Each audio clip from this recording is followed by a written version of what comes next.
Let us start our next topic of molecular basis of inheritance. Today we are going to study packaging of DNA and transformation.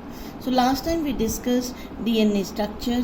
तो ये हमने discuss किया था. Sugar and phosphate, they form the backbone and then bases are present. Then we also discussed the distance between the helix 3.4 and the distance between the two adjacent bases is 0.34 nanometer. Next, central dogma. Francis Crick proposed central dogma in molecular biology.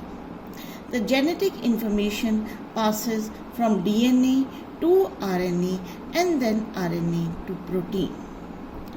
And this process of formation of DNA to RNA, this is known as transcription. DNA double helix structure, RNA single stranded structure. तो DNA से RNA जो बनना, this is known as transcription. Then RNA to proteins. Proteins, that is a polymer of amino acid. Different amino acid join to form the protein. So information from RNA is transferred to the protein. It is proteins, they are synthesized from the RNA information. This process is known as translation. And this flow of information from DNA to RNA and then to proteins is known as central dogma. Then it was discovered that in some viruses, flow of information is in reverse direction, that is from RNA to DNA. तो reverse transcription भी होती है सिर्फ कुछ viruses में. Next हम आते हैं. So these are the few objective type question. This we can do hurriedly. वैसे तो इसके आंसर्स दिए हुए हैं. Molecules of DNA, they are composed of long chains of nucleotides. So DNA is a polymer of nucleotide. Then primary function of DNA का main function क्या हुआ? Make protein. Store the genetic information, control chemical processes, prevent mutation. So it is to make protein, and protein they control the characters. Then a nucleotide consists of, nucleotide में क्या क्या होता है? Sugar, protein, adenine. Wrong protein नहीं होता, amino acid भी नहीं होता. Then sugar, phosphate group and a nitrogen containing base. So this is the right answer. Next, starch is not present in the nucleotide that we have discussed.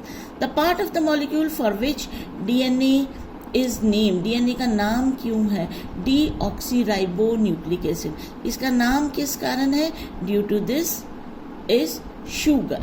So sugar के कारण, ribose that is a sugar, उसके कारण जो है वो इसका नाम है. Then next is purine and pyrimidine. They are bases found in amino acid, able to replace phosphate groups from defective DNA. तो ये है क्या? They are the nitrogenous bases found in the nucleotides. That is the correct answer. Scientists credited with the determining the structure of DNA. तो structure of DNA किसने दिया था? Watson and Crick. ये भी हमने कल डिस्कस किया था कि वॉटसन एंड क्रिक ने एक्सरे डिफ्रैक्शन से DNA का स्ट्रक्चर दिया था. Then base pairing rule. So again we have discussed A always pair with the thymine, C always pair with the guanine. C, G and A, T. That is the correct base pairing rule. The next ATTG, TAAC. So that is a complementary. तो इसके हिसाब से which one is correct? So this is the correct. GTCC CAGE. G की जगह C, T के साथ complementary A, double C के साथ GG. So these are the few questions. इसके बाद अब हम आते हैं packaging of the DNA helix. अब अगर हम लेंथ देखें डबल हेलिक्स डीएनए की मैमल्स में, दैट इज 2.2 मीटर्स. कैसे आई ये 2.2 मीटर्स? देखो हमने पीछे किया था कि टोटल बेस पेयर कितने हैं, about 6.6 into 10 raised to power 9 base pairs. एक सेल में 6.6 into 10 raised to power 9 base pairs हैं। अब इतने बेस पेयर्स हैं और हमने किया था कि distance between the two adjacent base pairs में 0.34 नैनोमीटर। 0.34 नैनोमीटर का मतलब है 0.34 into 10 raised to power -9 metre. ठीक है ना, एक जो है नैनोमीटर जो है that is 10 raised to power -9 metre. तो अगर 6.6 into 10 raised to power 9 base pairs into distance between the two base pair 0.34 into 10 raised to power -9, तो 9 कट जाते हैं तो ये आ जाता है अप्रोक्सीमेटली हमारी 2.2 मीटर।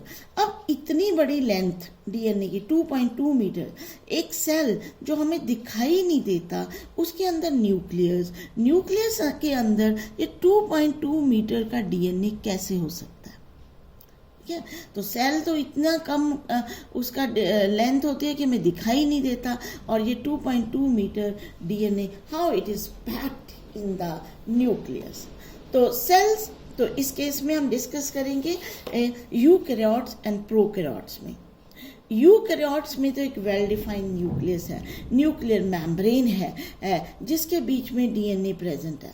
प्रोकैरियोट्स में हमने किया है वेल ऑर्गेनाइज्ड न्यूक्लियस नहीं है, न्यूक्लियर मेम्ब्रेन नहीं है। पर न्यूक्लियर मेम्ब्रेन नहीं है इट डजंट मीन कि डीएनए इधर उधर पूरे सेल में स्कैटर्ड होगा, तो भी this is present in the central region जिसको हम कहते हैं nucleoid. DNA is negatively charge, it is attached with the positively charged proteins और फिर भी सेंट्रल रीजन में होता है that is known as the nucleoid. बेशक न्यूक्लियर मेम्ब्रेन नहीं है फिर भी जो है डीएनए सिर्फ सेंट्रल रीजन में ही प्रेजेंट होता है न्यूक्लियोइड में। और अगर हम यूकैरियोट्स की बात करें तो there the organisation is complex, DNA forms complex with positively charged proteins, histone proteins. ये पॉजिटिवली चार्ज प्रोटीन्स क्या होते हैं? 11th में हमने किया था प्रोटीन्स बनते हैं अमीनो एसिड से।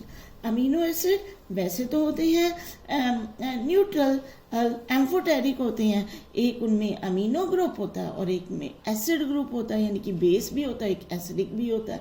लेकिन फिर हमने किया था कुछ अमीनो एसिड्स और एसिडिक, कुछ अमीनो एसिड्स और बेसिक। अगर एडिशनल एसिड ग्रुप है तो एसिडिक, अगर एडिशनल बेसिक ग्रुप है तो बेसिक। तो इसी तरह जो अमीनो एसिड बेसिक है ना, जैसे लाइसिन है, आर्जिनिन है, जिनमें एडिशनल अमीनो ग्रुप होता है, जब वो प्रेजेंट होते हैं प्रोटीन्स में they form the basic proteins.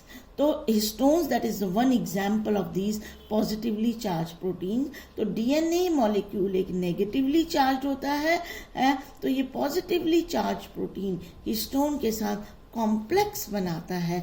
तो हाउ इट इज पैक्ड, इतना लंबा डीएनए मॉलिक्यूल एक छोटे से न्यूक्लियस में किस तरह से ये पैक्ड होता है।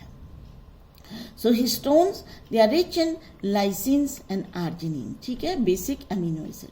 सबसे पहले histone proteins they form a unit of 8 molecules जिसको हम बोलते हैं हिस्टोन ऑक्टेमर। तो ये 8, ये 1 2 3 4 5 6 7 8 एक इसके पीछे, तो ये ग्रीन कलर का ये जो पूरे हैं ये गोले, ये एक हिस्टोन यूनिट है। तो ऐसे ये ऑक्टेमर बनाता है, 8 जो है वो इकट्ठे होके इसको कहते हैं ऑक्टेमर। तो डीएनए जो है वो नेगेटिवली चार्ज होता है, दिस इज रैप्ड अराउंड, ये DNA it is wrapped around the histone octamer.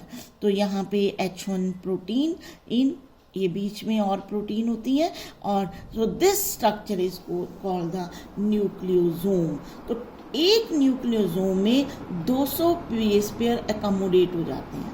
200 base pair of DNA helix can be accommodated in one nucleosome. So nucleosome जो है बहुत सारे जुड़ के एक न्यूक्लियोसोम, दूसरा न्यूक्लियोसोम, तीसरा न्यूक्लियोसोम, तो repeated in units in the structure, तो ये बनाते हैं क्रोमेटिन। ये बन गया क्रोमेटिन इन। तो पहले हिस्टोन ऑक्टेमर, फिर डीएनए जुड़ गया, then it is a nucleosome, then बहुत सारे nucleosome give a beaded appearance, then it is a chromatin. They are thread-like stained bodies in the nucleus that we can see in the nucleus. फिर nucleosome जो है in the chromatin they look like the beads on the string. Then next जो है nucleosomes chromatin जो होते हैं they further during the cell division they form the chromosomes. तो वैसे तो क्रोमेटिन फाइबर्स हैं, लेकिन सेल डिवीजन के टाइम पे, मेटाफेज के टाइम पे they are further coiled, condensed, जैसे हमने किया था माइटोसिस में 11th क्लास में. Chromatin they are thin thread like structure, they change into thick rod like structure during the cell division, then they are called the chromosomes. तो इस तरह से histone octamer, then nucleosomes, then chromatin, then chromosome. Then packaging में इसके अलावा भी कुछ protein चाहिए होते हैं, that is a non-histone chromosomal proteins. So typical nucleus में region of chromatin which is loosely packed, जो लूजली पैक्ड रीजन होता है दैट इज यूक्रोमेटिन, और this is the active region, transcriptionally active, and which is densely packed dark colour का होगा, and this is heterochromatin and this is inactive. तो दो तरह के specific region, and euchromatin and heterochromatin, active as well as inactive region. So here you see in the picture, this is the beaded appearance of the chromatin. Nucleosomes ये नज़र आ रही हैं, और यहाँ पे आप देखो ये है डीएनए और इसके बाद डीएनए और हिस्टोन ये मिलके एक स्ट्रक्चर बना दिया न्यूक्लियोसोम. फिर बहुत सारे न्यूक्लियोसोम्स जो हैं इन्होंने स्ट्रक्चर बना दिया ये क्रोमेटिन, और क्रोमेटिन से ये फर्दर क्वाइलिंग हो गई, तो this structure is form, that is the chromosome. So DNA, nucleosomes, then chromatin and then the chromosomes. So this is how this DNA is packaged. Then search for the genetic material, ये देखने के लिए कि हमारा genetic material है क्या. बहुत सारी ऑप्शंस थी, डीएनए है या आरएनए है या फिर प्रोटीन है. जेनेटिक मटेरियल क्या है? Different experiments were done, and this is experiment and done by Frederick Griffith ने एक्सपेरिमेंट किया था. किस मटेरियल पे? एक bacteria streptococcus pneumonia which causes pneumonia. ये जो बैक्टीरिया है उसकी दो फॉर्म्स होती हैं स्ट्रेप्टोकोकस निमोनिया की. एक फॉर्म में स्मूथ कॉलोनीज एस स्ट्रेन है, दूसरी फॉर्म बनाती है रफ कॉलोनी और आर स्ट्रेन. जो एस स्ट्रेन है ना, इसमें जो बैक्टीरिया है उसके बाहर एक कोट होती है म्यूकस की, and this is a virulent means pathogenic, ये डिसीज करती है. और जो दूसरी जो है रफ कॉलोनी, उनके बाहर म्यूकस कोट नहीं होती, और वो जो है non virulent, non pathogenic, it doesn't cause pneumonia. तो mice infected with the S strain जब इन्फेक्ट करेंगे तो माइस डाई, क्योंकि ये डिसीज करती है. Mice die due to pneumonia. और जब आर स्ट्रेन से इन्फेक्ट करते हैं तो mice is survived, no diseases there. तो Griffith performed second set of experiment. He used heat killed bacteria. तो हीट किल एस स्ट्रेन होता है पैथोजेनिक, लेकिन जब उसने हीट किल लिया यानी कि उसको मार दिया, फिर उसको इंजेक्ट किया माइस में, तो माइस जो थे वो सरवाइव कर गए. क्यों?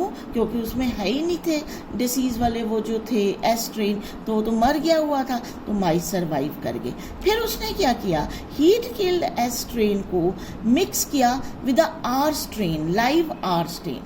अब वो क्या एक्सपेक्ट कर रहा था कि माइस जो है वो लिविंग होने चाहिए, क्योंकि जो वायरुलेंट फॉर्म है उसको तो मार दिया, और दूसरी जो जिंदा है वो नॉन वायरुलेंट है, वो डिसीज करती नहीं. लेकिन उसको सरप्राइजिंगली उसको क्या मिला कि माइस की डेथ हो. और फिर जब उसने इस डेड माइस का ब्लड एनालाइज किया तो उसमें देखा गया कि लाइव S strains मिले.